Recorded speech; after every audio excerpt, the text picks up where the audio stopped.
Hello, everyone. I'm Dr. Galen Henderson, here to talk with you regarding acute ischemic stroke. This is my bio information. I have no disclosures or relationships to disclose. In regards to stroke, this is the organizational structure that we're going to be formatting for the next 45 minutes or so. On the left side of the screen, you see issues of TIA and how we handle those patients. Towards the center of the screen is the treatment of intravenous TPA, and towards the right, we will discuss issues of endovascular therapy. So, stroke. Remember that stroke is a sudden onset of neurological deficit that can be explained by a vascular cause. And remember that this is involving the retina or the brain, and that it is not time related. At one point we would say in the past, because these things still carry forward, that a TIA is something that lasts 24 hours. But please remember that this 24 hours is not an evidence-based diagnosis. It is now more so a radiographic diagnosis of what stroke is now, because there are symptoms that people have that are very short in time that can turn out to be strokes. So it is a sudden onset of a neurological event that's vascular in nature. And typically, we can't tell the difference between a hemorrhagic event or an ischemic event until we get some type of imaging. So that's something that's incredibly important. This is what is typically given to emergency medical services in regards to how they will approach patients in the field when they are evaluating a patient with the possibility of a stroke or TIA. When you look at the second bullet, determine LKW, that is last known well. Which is incredibly important. ABCs are airway, breathing, and circulation. And of course, the regular routine things that EMS does for all patients coming into the emergency department. So let's focus a little bit on transient ischemic attack. We do tend to categorize patients as having low-risk TIAs or high-risk TIAs. For those low-risk TIAs, we do have expedited workups, and we tend to monitor and treat those patients just as outpatients. For the high-risk TIAs, because that risk is so high that we will admit them to the hospital for a further evaluation or to expedite the workup. If we can't get the workup done in the next 2 to 3 days, we will admit that patient to work that patient up. What we use in regards to determining how these patients are if it's a high risk or low risk, is the ABCD squared score. So it's a point-based system. You get points for age, anything greater than 60 years of age. The B is for blood pressure, anything greater than 140/90 at the initial evaluation. D is for duration of symptoms. C is for clinical features, and the second D is for a history of diabetes. And even if a patient were to score 6 or 7 on this scale, their 2-day risk for having a life-threatening or disabling stroke is around 8 or 9%. So it's incredibly high when you have a score that high. For those patients that are diagnosed with a small TIA, like I said, these patients are typically treated with antithrombotics, and we are now treating low-risk TIAs with dual antiplatelet therapies. In the past, we would only give aspirin or things like clopidogrel for lifelong therapies, but now we are giving dual antiplatelet therapy, typically aspirin and clopidogrel, for a period of time of somewhere between 21 days and 90 days, typically a month is what we do. And then after the dual treatment time period is over, which is about a month, we will switch them to monotherapy with just a single antiplatelet agent. So therapy here has changed, and you will see this noted by using the ABCD squared score. We always will start high intensity statins, and we consider moderate intensity for those patients who are ages 75 years or greater. And of course, we want imaging of the brain and of the entire neurovascular tree. So yes, the brain tissue itself, as well as a picture of the vessels, of the intracranial vessels and the neck vessels. The reason is because 10% of all ischemic stroke is from intracranial atherosclerosis, and we don't want to miss that. It will change therapy.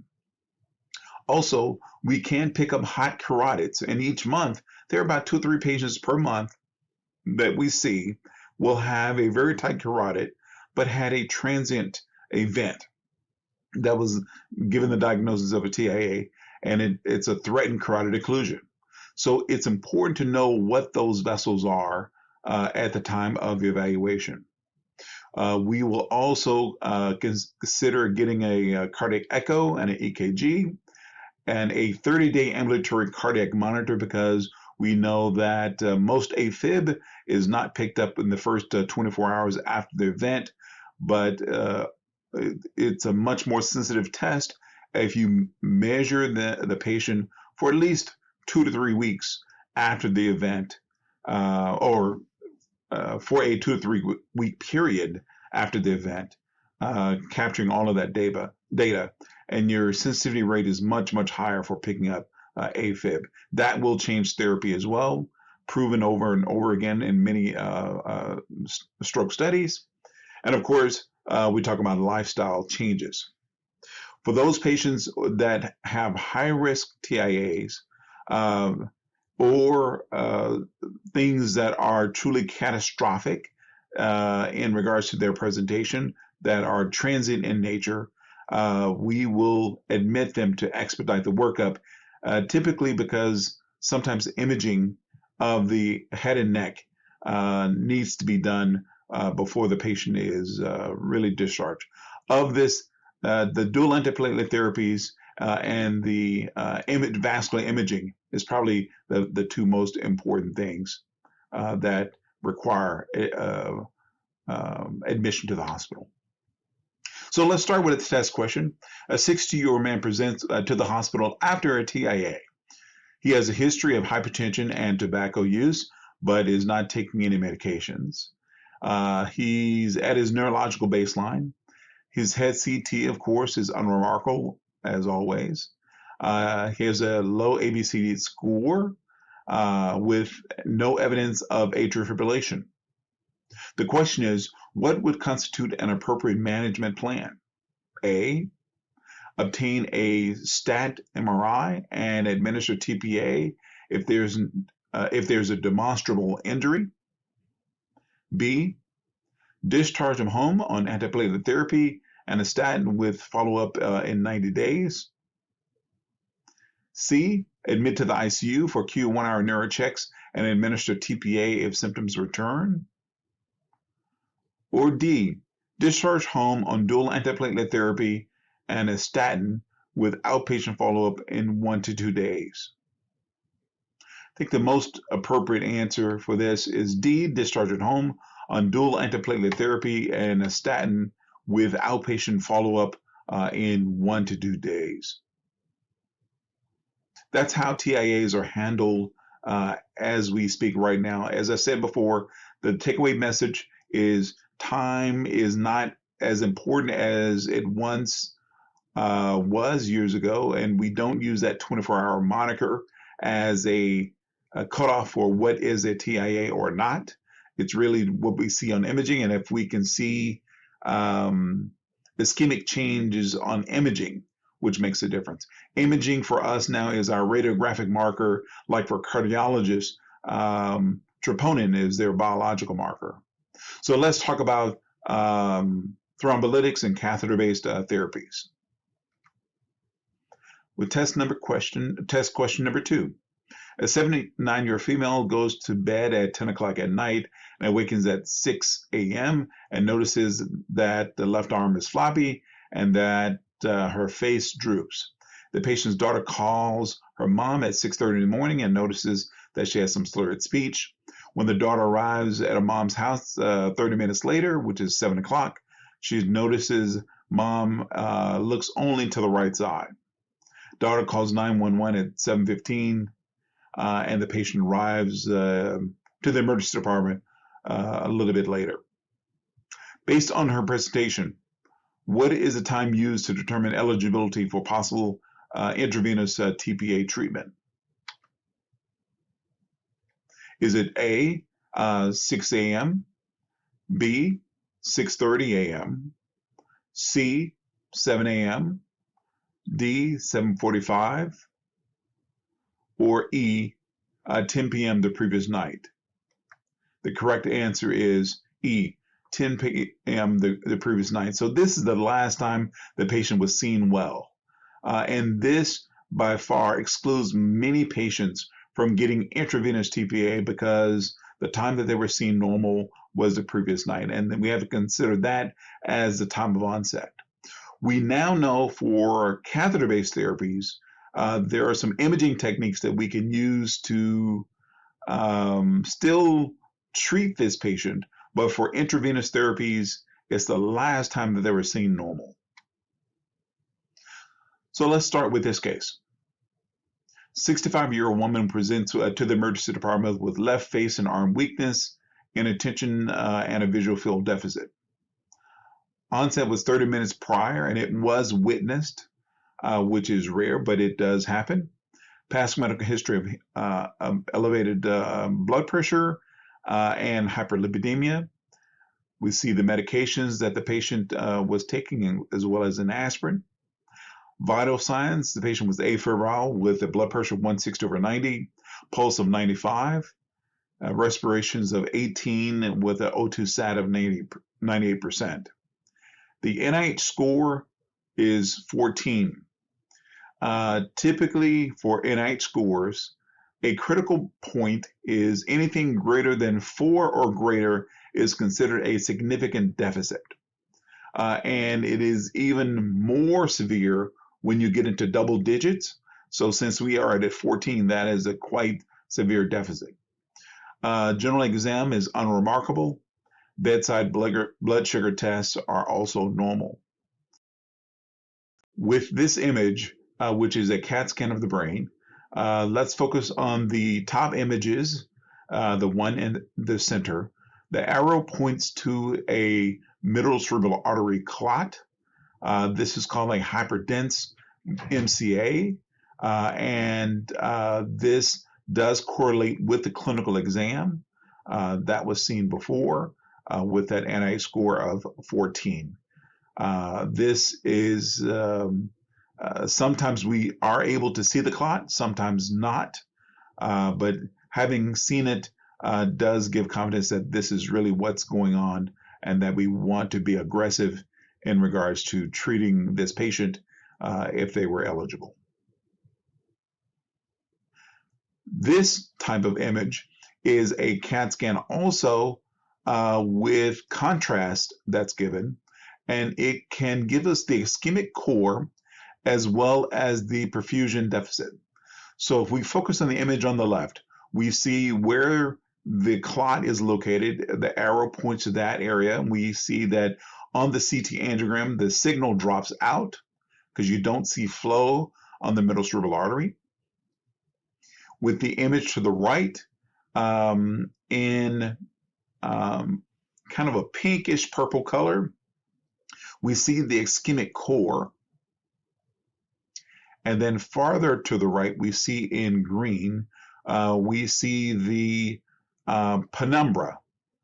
These are cells that are still alive, but are not dead yet. And this is there's tissue within that green that we can save. The tissue that's in pink or the kind of rose color, that tissue is gone. We can't get that back, but there's a lot of tissue to save.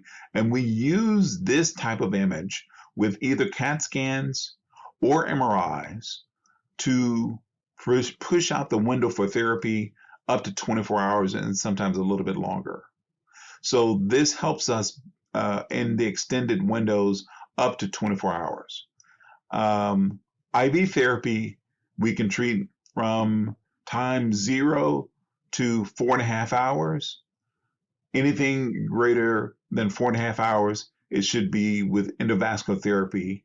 And sometimes we can use this type of image to help us make decisions. Is it necessary to have this fancy imaging for intravenous TPA? The answer is no. We just need a traditional CAT scan for IV TPA therapy. So as far as IV TPA, of the list here, the things that might be the most common contraindications include a history of a major trauma within the past 90 days or so, or any kind of a ischemic stroke or intracranial or spinal surgery or injury in the past 3 months, any history of a cerebral hemorrhage, and of course, if there's a history that's consistent with that of a subarachnoid hemorrhage, or if we think that the patient may have infective endocarditis, we would not be treating with intravenous TPA. In regards to GI malignancy or recent GI bleeding, we're talking about people that had to have transfusions because of bleeding. And please don't be guaiaking the stools. Keep your finger out of there. It's not necessary unless the patient has really had a very strong history of this over the past 3 weeks or prior. And of course, if they are taking any anticoagulation, or if they're taking warfarin, their INR is greater than 1.7, that is a contraindication as well. So our case is less than 3 hours from the time of onset. NIH score was 14, which is significant. Blood sugar and CAT scans were normal. There were no obvious contraindications. Blood pressure is less than 185 over 110. This is another contraindication. If it was greater than 185 over 110, and there are protocols in emergency departments that are in place to get the blood pressure down in order to treat that patient's ischemic stroke. When we give intravenous TPA, we do like for the patient to have 2 peripheral lines. We estimate their body weight, and then we give 0.9 milligrams per kilogram of intravenous alteplase. 10% is given as a bolus over the first minute, and then the rest over 1 hour. The max dose is 90 milligrams. We never give the entire bottle, which is 100. And of course, we want to stop immediately if there's any kind of neurological deterioration. We think of hemorrhagic conversion or reperfusion edema is what can be seen. It is true that the higher the NIH scores, that the risk for hemorrhage is higher, but many times if they were to have hemorrhage, it's mostly petechial hemorrhages. And also for those institutions that are treating that are high volume places, their risk for having hemorrhages are actually quite low. And typically we tell families that it's on the order of 2 to 3% or so on average. If there's any deterioration after treating with intravenous TPA or during the infusion, of course we want to stop the TPA. And of course, vital signs every 15 minutes, including pupils and Glasgow coma scores. And we want non-invasive interventions to lower intracranial pressure. We obtain imaging and, of course, stat labs. And we want to consider giving things like PCC or, since we've given TPA, fibrinogen concentrate as a reversal agent to this the IV TPA. Typically in the past, people would give cryoprecipitate because it has fibrinogen in it. People have stayed away from fresh frozen plasma, but they would give cryo. But to give, since fibrinogen is what we want to give out of the cryo, we just give them straight fibrinogen concentrate, which is a weight-based product that is quite effective. And so that's how we treat the patients at our institution. For those patients who have large vessel occlusions, such as middle cerebral arteries, vertebral arteries, or basal arteries, or carotid arteries, we typically know that it's more likely that they will open up with endovascular therapies compared to IV therapies.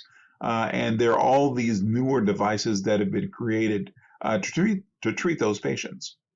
So here is just an example. We have stent retrievers, aspiration devices, basket devices, many different newer tools to open up these vessels. It is now a rare thing that we are injecting drug into the brain itself. We still will do that in rare cases, such as intraarterial TPA, but it's more about the clot disruption, maceration of the clot, breaking up the clot, and pulling the clot out. Recommendations for endovascular therapy. So if they are eligible for IV TPA, give it, because sometimes we cannot get access through the groin or through the radial arteries for catheter-based therapies. So anybody who is eligible for IV TPA, great, give it. And sometimes when we take them to the angio suite, a certain percentage of the time the vessel has now opened up. The vessel that we saw occluded on a CT angiogram, now we see it's open. So that's fantastic, because time is brain, and we want these vessels to be open as soon as possible. For endovascular therapy, we also, since there's a tremendous amount of manpower that's invested into the patient, we want to make sure the patient can potentially benefit from these therapies. So we do like their pre-modified stroke modified Rankin score, MRS, to be 0 to 1 or 0 to 2. And, you know, as the MRS is mostly a disability score that is based on ambulation for the most part.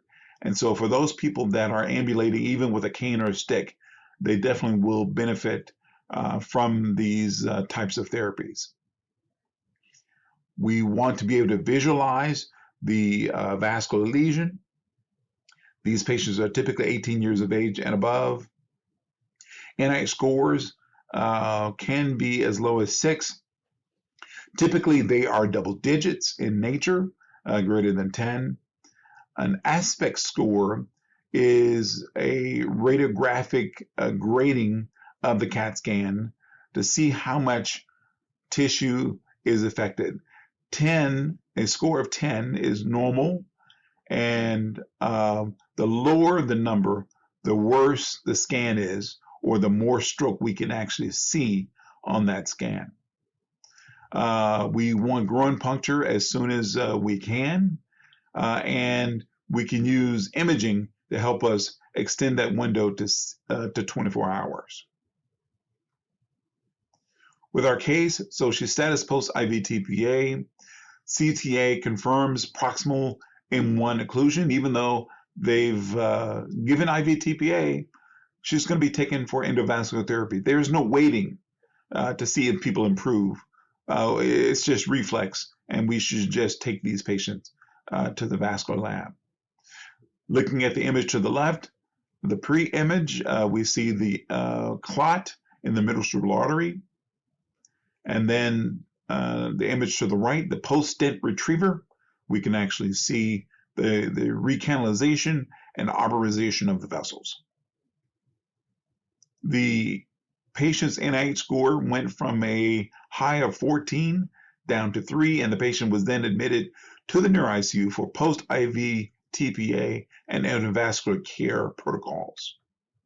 With that, the patient has their blood pressure checked every 15 minutes for the first 2 hours, and then every 30 minutes for the next 6 hours, and then hourly for the next 16 hours. They're given supplemental oxygen, and their blood pressure is kept less than 180/105. We do want continuous telemetry with these patients, and we want things to be euvolemic and the glucose relatively controlled. We do try to prevent fevers, and we will put on cooling blankets to help people to help prevent them from getting a fever, or we will treat those fevers with Tylenol and a cooling blanket. If TPA is administered, of course, we don't want any anticoagulation or antiplatelets within the first 24 hours. We do try to avoid indwelling catheters if possible, especially any kind of arterial catheters for the next 4 hours. And before we put any kind of medication in their mouth, we should have some type of swallowing assessment, sometimes initially by the nurse, or we could have one of these speech and swallowing consultants come by to help give us insight. But that's something that's documented before anything is put into the mouth. For pediatric considerations, remember that stroke is not as common as in adults, but we see from this, there's 1.6 to 13 cases per 100,000 kids per year, so it is not that uncommon. Kids typically present more with seizures, and the hard part sometimes is timing of onset is usually one of the limiting factors in treating kids. We do see more strokes in sickle cell and kids with cardiac anomalies. And pediatric NIH stroke scale is a validated tool and can be used. There are many stroke mimics in children, but remember that this drug is not approved for anyone less than 18 years of age, and many of the cases that are present in the literature are just case reports, and there are some reports of some endovascular therapies in kids. Some issues primarily for nursing. If there's a neurological deficit in patients that you find that you're taking care of in the hospital, in the ICU, check out glucose and activate the stroke team. A CT scan should be ordered immediately as a stat type of process and should not be delayed for lab work. And of course, we want to obtain a weight because we might be giving intravenous TPA. They should have IVs present, and when mixing the TPA, it should be mixed with a swirl and not shaking. And of course, we want to make sure that we're not giving the entire bottle. We only give a max of 90 milligrams. I think the average dose for the adult is around 56 milligrams or so.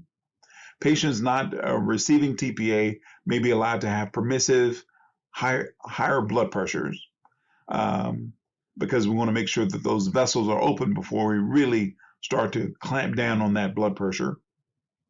And we notify provide immediately for decline in neurological status, acute hypertension, or angioedema as a result of the TPA. LKW is last time they were seen normal. Incredibly important that we try to stress with our emergency medical services. This type of data is incredibly important. There are cases where symptoms do stutter and the clock is reset only after the patient is back to their baseline 100%. Patients on direct oral anticoagulation, we determined the last time they were given or took their medication, incredibly important. And even if the NIH score is low, it's not a contraindication to thrombolysis. For example, if I mentioned earlier that if the number is 4 or greater, that is considered significant. But there are some patients who can have neglect syndromes or who have some elements of aphasia with their exams, and they do not score a 4. But we know that neglect syndromes and aphasias will make it difficult for the patient to take care of him or herself, or the things like their activities of daily living and driving, going to the grocery store, routine things like that. And so we see that as a disabler, and we will treat that patient even though their score isn't a high score. They have a disability at that time of our exam in their emergency department or in the ICU, wherever they are, and we treat those patients. Also want to say is in regards to issues like age, there's no age cutoff for IV therapy um, or or catheter-based therapies. My oldest patient with catheter-based therapies is 101. We do have quite a few patients in their upper 90s who were up to roughly 20 hours into their event who qualified for catheter-based therapies and did benefit from those types of procedures. Observing patients after thrombolysis for response is not required prior to mechanical thrombectomy. So if you treat them with IV therapy, please just go ahead and take them to the angiocath room and not wait for a response, because sometimes the response isn't seen until later. And we do get spoiled sometimes when we can see a response within minutes or hours, but we just don't want to wait because time is brain. And for those patients with, we want to consider dual antiplatelet therapies in patients with TIAs and small ischemic strokes. So, as I mentioned earlier, TIAs now are treated with dual antiplatelet therapies. My reference for this talk. Thank you very much for your attention. I'm Dr. Galen Henderson, Brigham and Women's Hospital, Department of Neurology.